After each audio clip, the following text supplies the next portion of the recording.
Comrade मंगल ठोंबरे. मी CI2ची राज्य उपाध्यक्ष आहे आणि आशा गट प्रवर्तक युनियनची जिल्ह्याची जनरल सेक्रेटरी आहे आणि राज्याची उपाध्यक्ष आहे. आज या ठिकाणी आम्ही महिला दिनानिमित्त हा कार्यक्रम ठेवलेला आहे. महिला दिन हा 8 तारखेला झालेला आहे, परंतु आठवडाभर हा कार्यक्रम चालतोय. आज आम्हाला प्रमुख पाहुणे म्हणून अतिथी डॉक्टर पारस मंडलेच्या हे लाभलेले आहेत. ते थोड्या वेळामध्ये येतीलच इथे. आणि दुसऱ्या ज्या काही राष्ट्रीय प्रोग्राम अधिकारी ज्या आहे अभियानाच्या, त्या आहेत आमच्या अंजली पाथरीकर. त्या आम्हाला लाभलेल्या आहेत. आणि हा आमचा सगळा CI2चा ग्रुप.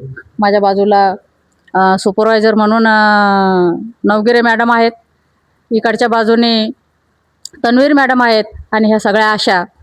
तर ह्या कार्यक्रमाचं वैशिष्ट्य एकच आहे की आंतरराष्ट्रीय महिला दिन म्हणून आपण साजरं करत असताना पूर्ण देशभरामध्ये हा साजरा होतो, जगात साजरा होतो, परंतु ज्या कामकाजी महिला असतात की सगळ्या तळागाळामध्ये काम करतात, त्या सगळ्यांचा सत्कार आपण एकच दिवस करून थांबायचं का कायम हा सत्कार राहायला पाहिजे महिलांचा? तर माझ्या मते मला विचारशाल तर मी सांगेल, महिला ही जगत जननी आहे आणि सगळ्यात महत्त्वाचा भाग म्हणजे महिला आहे. म्हणून हिचा दररोजच सत्कार झाला पाहिजे आणि नेहमीच हिचा आदर झाला पाहिजे. कारण ह्या जी उभ्या असलेल्या माझ्या आशा भगिनी ज्या आहेत, ह्या अत्यंत महत्त्वाचं काम करत आहेत. महत्त्वाचं काम म्हटल्यापेक्षा जे आरोग्य डिपार्टमेंट जे आहे आपल्या महाराष्ट्रामधलं, अनेक जागा अनेक पदं रिकामी आहेत आणि त्या पदाचा सगळा पदभार माझ्या आशा निभावत आहेत. कुठलाही हेड आला तर माझ्या आशा भगिनी काम करतात, परंतु काम करत असताना त्यांना समाधान मात्र नसतं.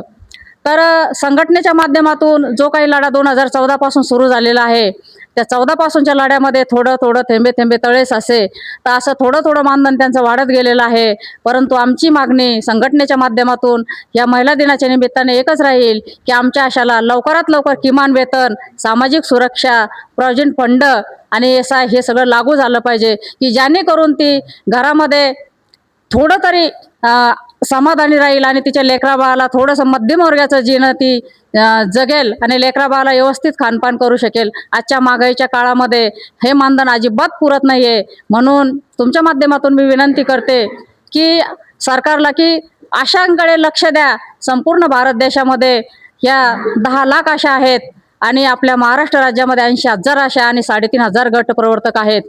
काही एवढं मानधन पुरेसं आहे का आशांना? तर मी सांगेल नाही. जी महागाई आज गगनाला भिडलेली आहे, कालच गॅसचे भाव वाढलेत.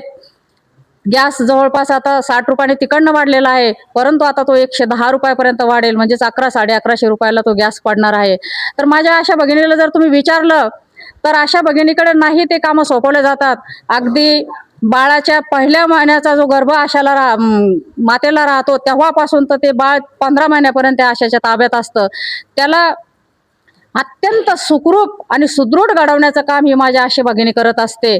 परंतु ज्या वेळेला त्या बाळाला, देशाच्या नागरिकाला सुदृढ घडवण्याचं काम जर माझ्या आशा करत असेल तर माझ्या आशाला कोणी सुदृढ घडवावं, तिच्या कुटुंबाला कोणी सुदृढ घडवावं.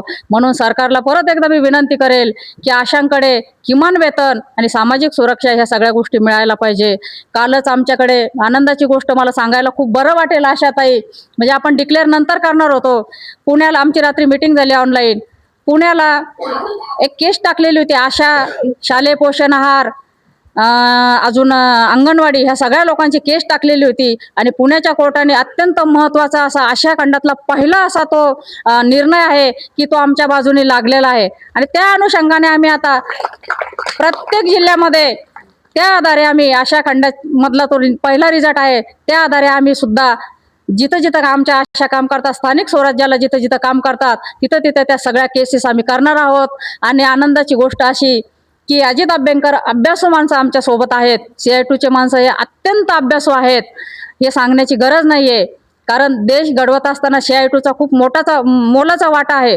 CI2मध्ये काम करत असताना जवळपास इथे संघटित असंघटित क्षेत्रामधले शालेय पोषण आहार असेल, आशा असतील, अंगणवाडी असेल आणि कंपनीमधले सगळे कर्मचारी असतील, त्या ठिकाणी जे काही कॉन्ट्रॅक्टी कर्मचारी आहेत, त्या कॉन्ट्रॅक्टी कर्मचाऱ्याचा सुद्धा आपल्या भारतभर निकाल चाललेला असा पहिला निकाल CI2च्या माध्यमातून सुप्रीम कोर्टातून आपल्याकडे लागलेला आहे. तो एक आपल्यासाठी आनंदाची गोष्ट अशी आहे की असे अभ्यासू लोक आहेत. तो निकाल सुद्धा आपल्या असंख्य लोकांना कामा येणार आहे आणि त्या निकालाचं एक कॉपी समोर ठेवून सगळे कॉन्ट्रॅक्टी कर्मचारी ते पिटिशन दाखल करणार आहेत.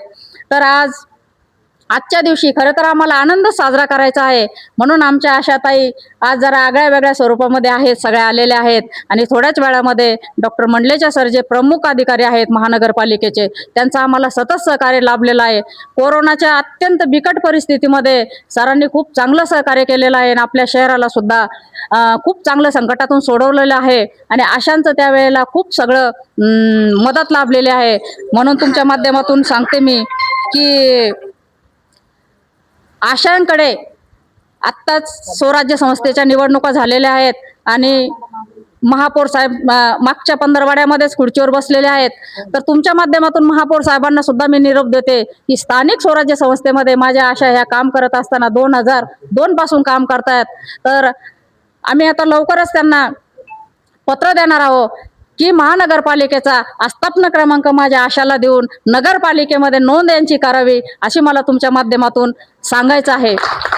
तर शहराचा जो काही नागरिकांमधला जो दुरा आहे, आशा आणि लाभधारक तरुण म्हातारे ज्या योजना आल्या त्या सगळ्या गोष्टीचं काम आमच्या आशा वर्कर करतायत. तर त्या सगळ्या कामाचं मानधन आमच्या आशा वर्करला योग्य मोबदला देण्यात यावं असं मी तुमच्या माध्यमातून विनंती करते. आणि आमचा हा आशा डे महिला दिन साजरा करतोय. यापुढे पुन्हा आमचा आशा डे येणार आहे. आशा डेला सुद्धा आम्ही महापौर साहेबांना आणि कमिशनर साहेबांना सुद्धा निमंत्रित करणार आहोत आणि परत त्यांच्या समोर आम्ही जाणार आहोत. तर तुमच्या माध्यमातून हेच सांगते की महानगरपालिकेमध्ये ज्या आशा काम करतात, जेही कर्मचारी काम करतात, यांना योग्य असा मोबदला देऊन आस्थापना क्रमांक देऊन सहकार्य करावं ही मला तुमच्या माध्यमातून विनंती करायची आहे. नाव सांगू परत? नाव सांगा आणि कुठल्या क्षेत्रात पुढे जायला पाहिजे महिलांनी? प्रत्येक क्षेत्रामध्ये महिला पुढे जाण्यासाठी नाही, सगळ्या क्षेत्रामध्ये माझ्या महिला पुढे आहेत. औरंगाबाद शहरामधल्याच नाही तर आज भारताची पंतप्रधान सुद्धा द्रौपदी मुर्मू आणखी यापुढे याच्यापेक्षा आणखी कोणतं पुढे जायचं आहे, देश सांभाळतायत. पंतप्रधान इंदिराजी झालेले आहेत. आज राज्याचे उपमुख्यमंत्री सुमित्राताई झालेले आहेत. म्हणजे भारतीय संविधानाने जो जो महिलांना अधिकार दिलेला आहे तो महिला हा पूर्ण उपभोक्ते आहे. आणि जे 50% आरक्षण आहे, सन्मान आहे महिलांचा, हे सगळं काही हे संविधानामुळे झालेलं आहे. तर प्रत्येक क्षेत्रामध्ये महिला ही पुढे गेलेली सगळे आमची, कुठल्याही क्षेत्रामध्ये महिला मागे नाहीये. परंतु समाजाने हे स्वीकारायचं आहे की महिला ह्या खरंच कर्तबगार आहे. घरामध्ये नुसतं चूल आणि मूल नाही, म्हणजे जिच्या हाती पाळण्याची दोरी ती जगा उद्धरी. आज आपण जर उदाहरण घेतलं, माता सावित्रीबाई घ्या, जिजाऊ घ्या, रमाऊ घ्या, अहिल्यादेवी घ्या, या सगळ्या कर्तव्यवान महिला सुरुवातीपासून कर्तव्यवान झालेल्याच आहे आणि त्याच आदर्शाने आम्ही पुढे जात आहोत. तर पुढे जात असताना त्यावेळेला संविधानाचा आधार नव्हता, परंतु आज रोजी आम्हाला संविधानाचा आधार आहे. त्यामुळे आम्ही कधीही कोणतीही महिला याच्यातली अन्याय सहन करून घेणार नाही, एवढं मला तुमच्या माध्यमातून सांगायचं आहे. आणि पुढे ही महिला अशीच पुढे पुढे जात राहील. तुमच्याकडनं शुभेच्छा द्या सर्वांना. तर या सगळ्यांना आमच्या संघटनेकडनं, central Indian of trade union जी संघटना आहे ही देशभर आहे आणि देशभर सगळ्या कामगारांचं नेतृत्व करत असते. ठिकठिकाणी वेगवेगळ्या तारखेला हा आनंद साजरा होत असतो. तर मला आज तुमच्या माध्यमातून माझ्या आशा भगिनींना ही शुभेच्छा द्यायची आहे का दिन दुगना रात चौगना, धीरे धीरे का होत नाही. आपण आपल्या किमान वेतनापर्यंत जाणार आहोत आणि किमान वेतनापर्यंत गेल्याच्या नंतर आपल्याला सुद्धा जाणीव होईल की संघटना म्हणजे काय. म्हणून CI2 जिंदाबाद, इन्क्लाब जिंदाबाद. माझं नाव मंगल ठोंबरे. या शुभेच्छा देते आणि मी इथं थांबते.